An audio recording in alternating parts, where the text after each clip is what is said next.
This is the best team in my lifetime. Oh, I know it has to be. I know. Remember Franklin had a couple of pretty good teams. But this team's better. And our defense was back yesterday. Yeah. If our defense plays like they played against Texas. Yeah, because I thought Kentucky would score.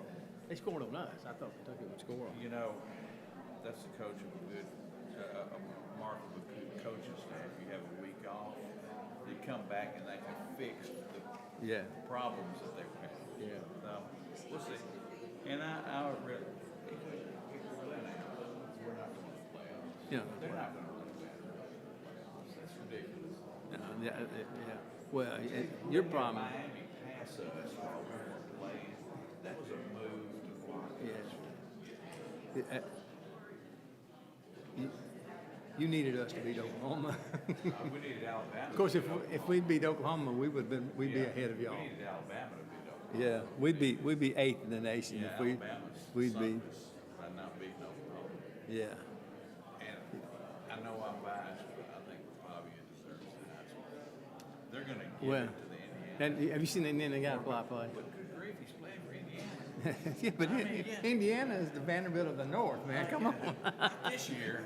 No, not this year. Not No. this year. They are good. But one reason they're that good is he's that good. Yeah, that's true. I Yeah. know. So. Yeah. All right. All right. It's gonna be fun. Get some coffee. We're gonna say, oh, I'm on now. I'm on.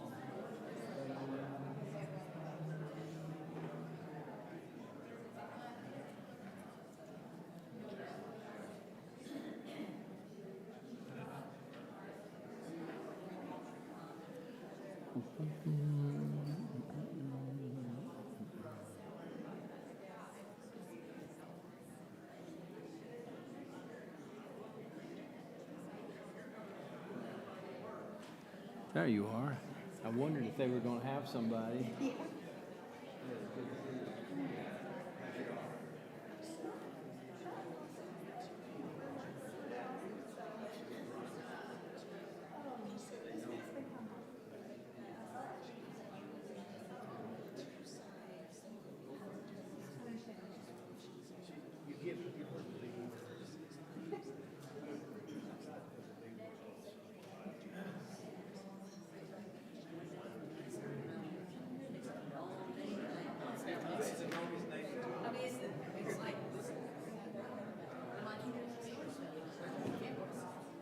Okay, good morning. We're in there about maybe everybody's checking Medicare website. What they're doing. So, all right, good morning. Where's Roger? Roger's not even here. Is he here? Is he sleeping back there? There, hey, Roger, I thought you're not even showing up for my class. That's all right. Okay. Well, then we're starting. Turn my timer on. I turn Siri off. Okay. I'm going to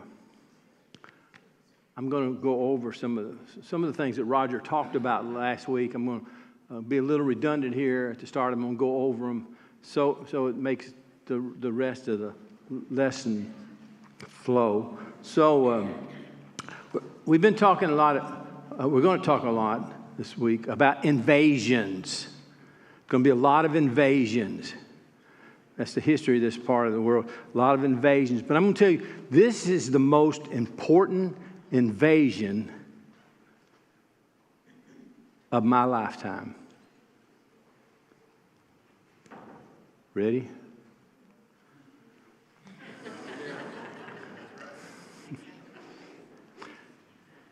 That's February 1964, for those of you who weren't born then. The British invasion started with the Beatles. The guy on the left, if you don't know their names, the guy on the left was my wife's first love. And and exactly what I was going to say, and he still is.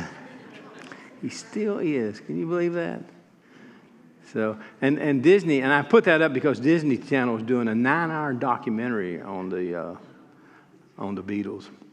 And I probably wrote it for them, but I could have written it for them. All right. We'll start back here with this slide. And Roger went through all this last week. Here are the last kings. 728, Hezekiah became king. 722, Israel fell. And we come down through the kings. You see when they actually became king. You see the 3 red lines that I put there. The 3 red lines are important dates in the history of Judah. 626 is the rise of Babylon. We're going to talk about 612 is the fall of Assyria. We'll talk about 604 is the invasion of Judah, and we're going to talk about that as well. Now, here's a map. We've gone over this map before, the map of Assyria. I'm going to take a sidebar. I'm going to take you down a sidebar a little bit, okay? I want you to look here. If you can read that, it says Scythians. Scythians. We haven't talked about the Scythians yet. They don't have a lot to do with the history of Israel. So you say, why have I got it up there? It's really interesting. The Scythians, they come from the northern part. Ukraine is right in here, right above the Black Sea. Ukraine is here. Siberia, Russia is here. And they've come down here and they've settled in this area here. Now, the Scythians were the most brutal people around. They were outcast.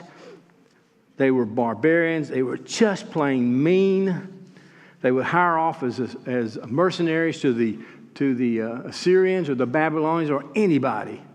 They were very good on the horse and had good weapons. They were great soldiers, the dogs of war, and they would hire out to anybody. But they were so mean, it said they would drink humans' blood. Well, that's true, I don't know. The Greeks called them savages. And they were some of the worst people of the area. Now, this map shows you they kind of, at one point they had a really big area, but they were kind of a tribal people. They never really settled down like Assyria did, but they were spread out over everywhere. Now you say, why do I bring these up? Because I want you to look at this. This is the city. This is Western Turkey. This is the area where the 7 churches were written to. And the church that I'm pointing to there is the church of Colossae. The church of Colossae. Now, the only reference to the Scythians in the Bible is in Colossians, the 3rd chapter. So Paul is writing a letter back to Colossians, back to the church of Colossae, and the whole area. You got Ephesus, you got all those cities in that area. And he's writing a letter to Colossians, and because there's false teachers coming in, and he's talking about the false teachers and the legalistic Jews. He's talking about them, and he's saying you got to ignore that stuff. That's not what Christianity is about. So he's writing a letter to the Colossians, and in that letter he says this: there is no Gentile or Jew, no circumcised or uncircumcised, barbarian, Scythian, slave or free, but Christ is all, is in all. The only reference to Scythians in the Bible, and Paul puts them here. I mean, the greatest insult was to be called a Scythian back in those days. They were called the scum of the earth. So if you want to insult somebody and not know them, so call them a Scythian, You really are a Scythian, aren't you? And they'll probably say thank you, but that's because they don't know who the Scythians are. But the point Paul is making, I don't care how bad they are, Jesus Christ can save them. He can save anyone, And if he can save a Scythian, he can save us. That's the point Paul was making here to the Colossians when he used such a rough people to point out the grace of God and the forgiveness of Jesus Christ. Thought that was interesting. All right, here's the period. We got the Scythians here. We got Israel down here. We got Babylon here. We got the Chaldeans here. And we're going to talk about Babylon and the Chaldeans. Two separate peoples, two separate parts here. Now, they go all the way back to the 9th century, the Chaldeans. And we have a lot of records. Archaeologists have uncovered a lot of records from this time and from these people. And we're going to look at that here in a little bit. But the Babylonian Chronicles were discovered, and it talks about a lot about the history of the Babylonians and the Chaldeans. So they were two different people, and for the whole part of history, these two different peoples would argue with Assyria. And they joined in, the Babylonians and the Chaldeans then joined in and created one country, kind of, one tribe, if you will. And then they fought against Assyria. So the Chaldeans and the Babylonians came together. Nebuchadnezzar, and the Bible tells us that Nebuchadnezzar was a Chaldean. He was originally from Chaldean, but he was Babylonian as well. Now, as I said, they constantly fought with Assyria, but Assyria was still the power back in those days. Now, when the Syrian king Ashurbanipal, when he died, then the Babylonians decided this is the time to make our move. They got really weak. Assyria got weak. They got lazy after this time. But and Ashurbanipal was a very weak, very poor king. And after he died, everybody took advantage. Said, now's our chance. So Nebuchadnezzar was the son of the king, and with the combined armies of Babylon and the Chaldeans, they went up and they conquered the city of Nineveh. Remember Nineveh from our stories of Jonah? And we talked about the city of Nineveh. It was a great city. We talked about it several weeks ago. And so they went up in 612 and they took the city of Nineveh. They went on west, and I'll show you on the map here in a little bit. And Nebuchadnezzar, he moved on west, and they fought the Egyptians at Carchemish and defeated the Egyptians in 605. And in essence, then they established themselves as the power in that area. He moved west to Palestine. He was going to drive Egypt all the way back to Egypt after he defeated him in Carchemish. He was going all the way back. But his daddy died. And when his daddy died, then that made Nebuchadnezzar the king, because he was the eldest. He had been ordained as king. But here's the problem. He had brothers. And when you have brothers, you have a fight for who's going to be in charge. And so Nebuchadnezzar had to rush back home to Babylon, had to calm his brothers down, and he took over as the king. Now, it's interesting, the prophets Jeremiah, Zephaniah, Nahum, and Habakkuk, all of them prophesied that God was going to use Babylon to punish Judah. So during this period here, we have these four prophets. All of them were saying that Babylon is coming. God is sending him, and he's trying to warn the people, but the people aren't listening. You get a lot of this in the book of Jeremiah. Jeremiah even talks about the battle of Carchemish, but the Egyptians tried to get Judah to come up and help them fight the Babylons up at Carchemish. And Jeremiah tells them, you don't want to do this. You don't want to get in this fight because God is going to use Babylon to punish you, so you don't want to get into this fight. So all this history is backed up in the Bible. Now, so I'm going to show you this map. So Jan, my grandson Brett, I said, I got to go work on my slides. And Brett said, why don't you get some teenager to help you do transitions and liven up your slide? I almost disinherited him right on the spot. For him to suggest I need some teenager to help me with my slides, I almost disinherited him. So this is for Brett. This is Babylonia. This is Media. We're going to talk a lot about Media here in a little bit. And this is Assyria. Now, after the Chaldeans and the Babylons came together and had one big country, then they got the Medes up in Media to join with them and create an even bigger company, even greater country. And together, they took Assyria. They took Ashur first, and in 612, they took Nineveh.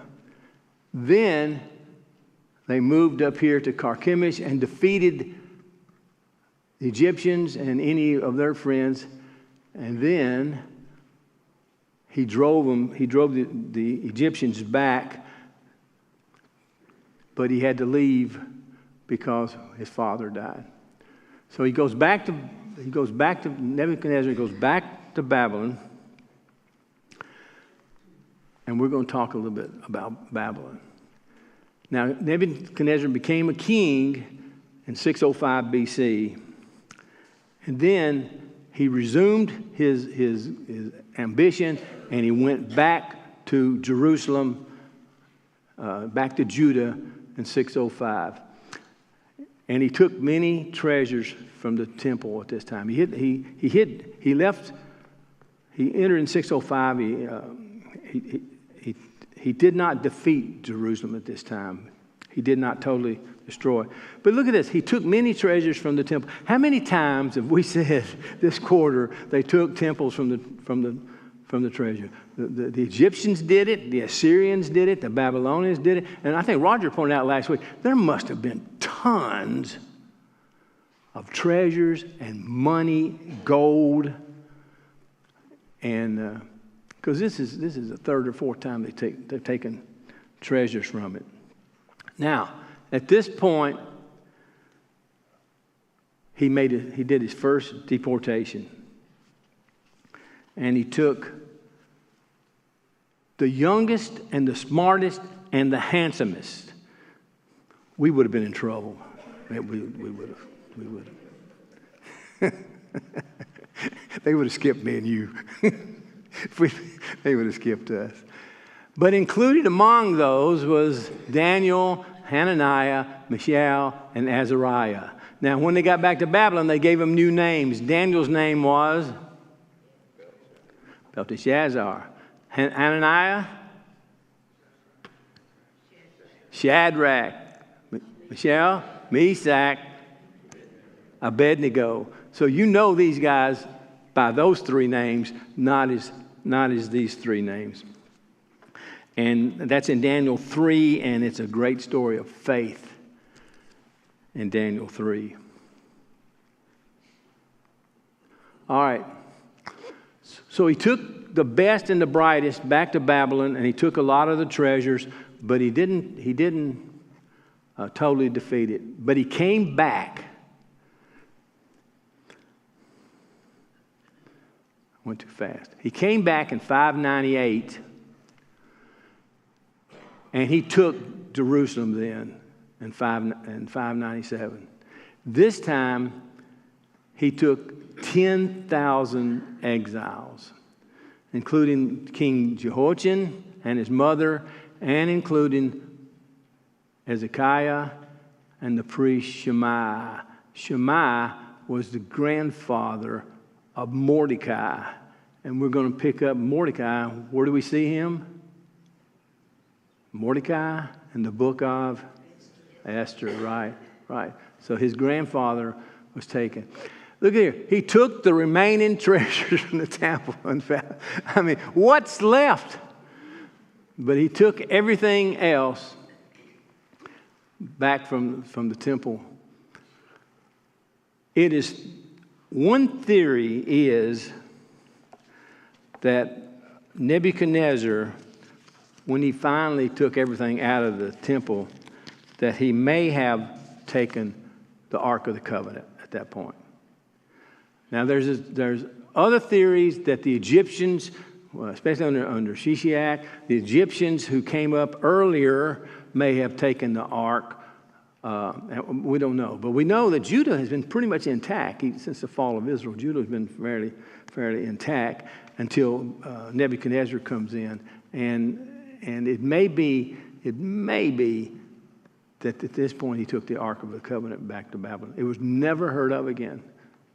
Well, until Indiana Jones found it, right? It was never heard of again. But it's interesting to follow up on that. So he took the king back and he appointed a new king in his place. 10,000 captives he took back with him. 7,000 soldiers. And this time he took craftsmen, blacksmiths, anybody that had any skill.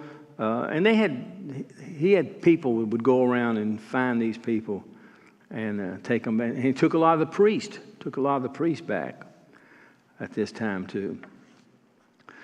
So Ezekiel had prophesied the fall of Israel, and he was taken at this time. He came back in 586, and there was a third deportation then. And at this point in 586, he destroyed the temple. Nothing left. So if the ark wasn't there, if the ark was there, it's certainly gone by this time. Everything is gone from the temple at this time in 586. There was a fourth deportation in 582 that's only mentioned in the book of Jeremiah. He talks about that. And Jeremiah, you see in Jeremiah 52, he adds up from those deportations that 4,600 more were taken into exile. And that's not everybody. There's still a lot of people left in Jerusalem, but that's quite a number. And he appealed to the remaining people left there that if you return to God, if you quit sinning and return to God, and He'll forgive you and He'll eventually restore. But of course, at this point, the people did. Now, I don't know if you can see from this map. I didn't do any fancy transitions. But this is the exile, the people from Judah. They were exiled into Babylonia. Now, this is different from the Assyrians. Remember the Assyrians? When they took the people out of Israel, they spread them out. They didn't take them to one place. They spread them out all over Assyria. And they brought people from Assyria back into Israel. The Babylonians did not do that. When they took all the people out of Judah, they took them essentially to this one area right here around Babylon, south of Babylon, a little bit east of Babylon. They took them basically to this one area. So most of them are intact there. Now,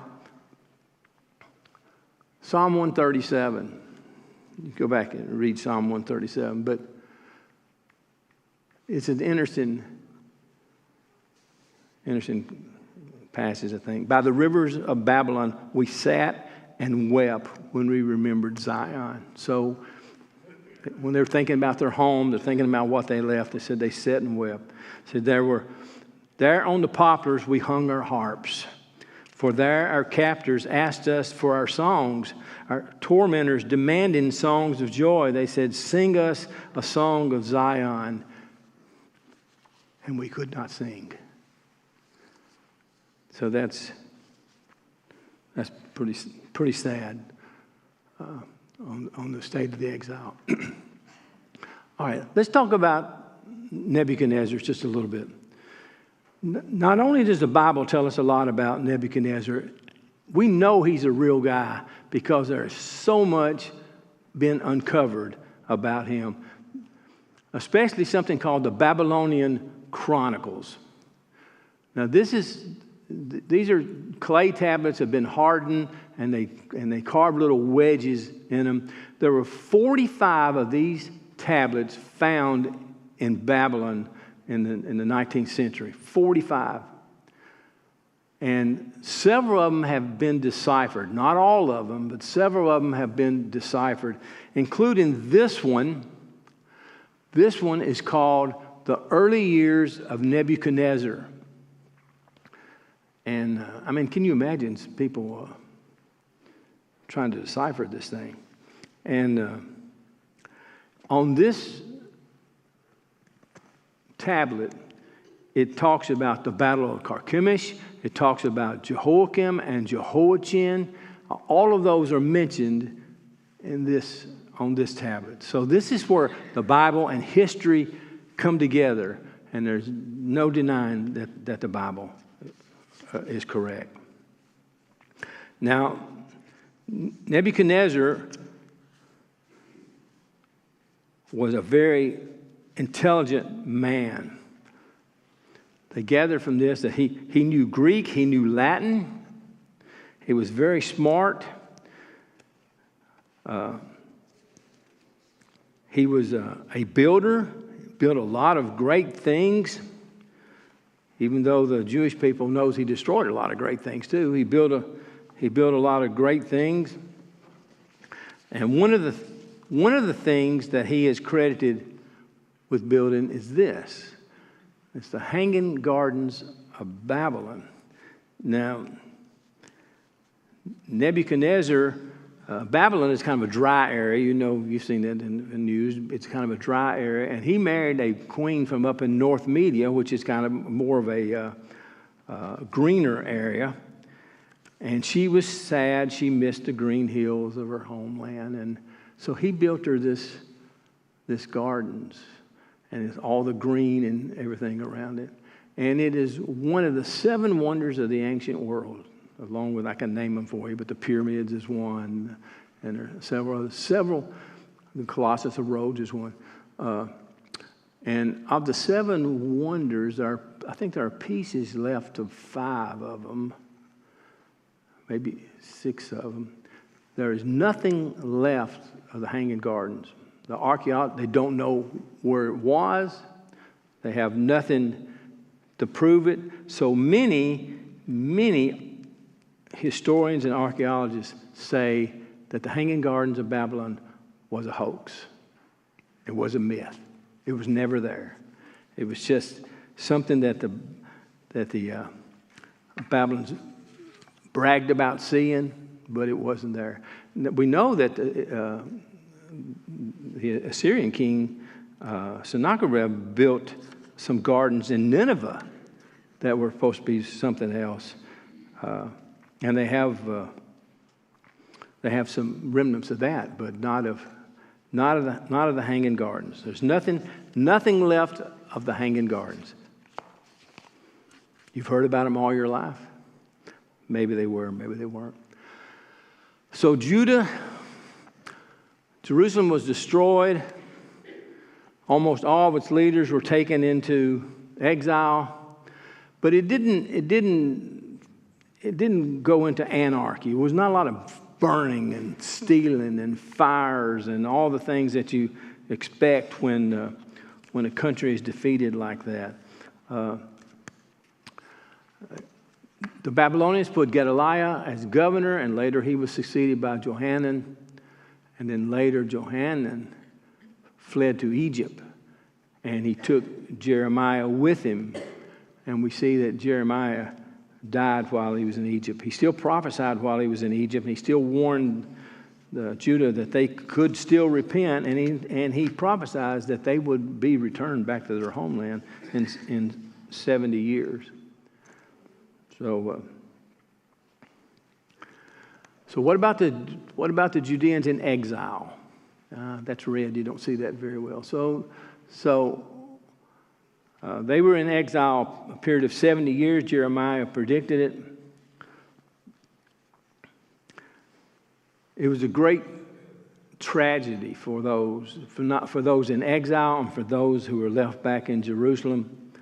You know, as I said, nearly all the leaders were taken. The priests and everything was taken back. So they went from a independent, powerful nation to a powerless, subjected nation in a land where there were many gods. And they faced a lot of pressure from the Babylonians and from the Babylonian kings to worship the other gods or the kings themselves. And for the most part, they never gave in. We know the story of Nebuchadnezzar, how he wanted people to bow down to him. Now,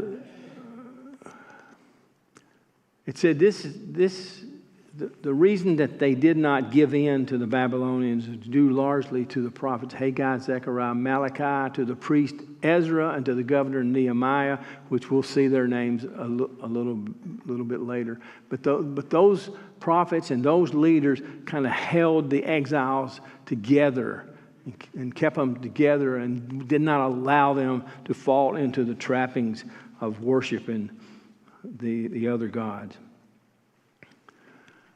And the books of Ezekiel and Daniel tell us a lot about what went on in that period while they were in exile. So now Babylon controls the whole, as I showed you on the map earlier, Babylon controls the whole Near East. They're the powerful now. And we saw the Medes up there just above them. The Medes were in alliance with Babylon. But about 585, the Medes got a new leader, and they got big enough that they called themselves an empire.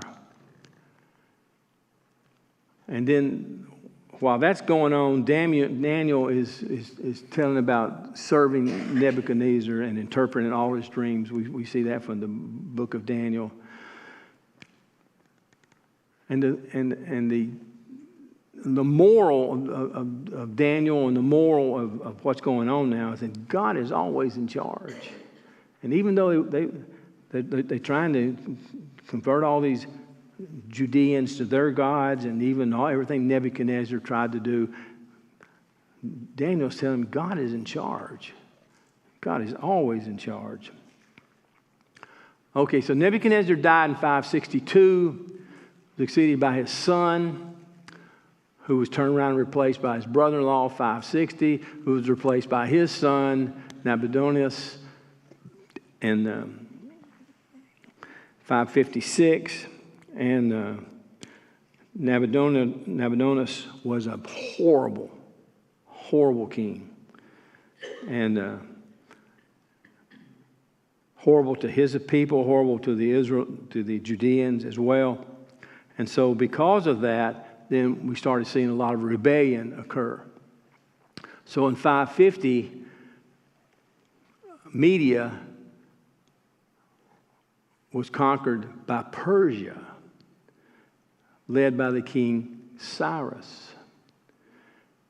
And in 539, Cyrus had built an empire so big that he conquered the Babylonian Empire and took over for the Babylonian Empire. And what is really interesting, that Isaiah predicted this. Isaiah 45, he predicted that God was going to anoint a king who was going to take over Babylon. And we know that king was Cyrus. And the ascension of Cyrus marked the end of the exile in Babylon. So they didn't immediately go back in 539. But when Cyrus took over, and it was around 536, 70 years, as Jeremiah predicted and as Daniel calculated, in 70 years, Cyrus then began to let the exiles go back to Babylon. Comes full circle. Okay, I'm going to sum it up like this. This was Assyria. It left. This was Babylon, Egypt, Media, gone. Persia. Look how Persia took over all this area. Persia. Gone. What's the moral of the story? That God is always in charge, and all things happen according to His will. None of this stuff that we've read about and talked about was happenstance. It was God's will. He knew what was going to happen. He had it planned. And it worked out just exactly the way He said it'd work out. So when we remember history, we remember this. God is still in charge. Any comments? Questions? You want to see the Beatles again? Have a good week and a happy Thanksgiving.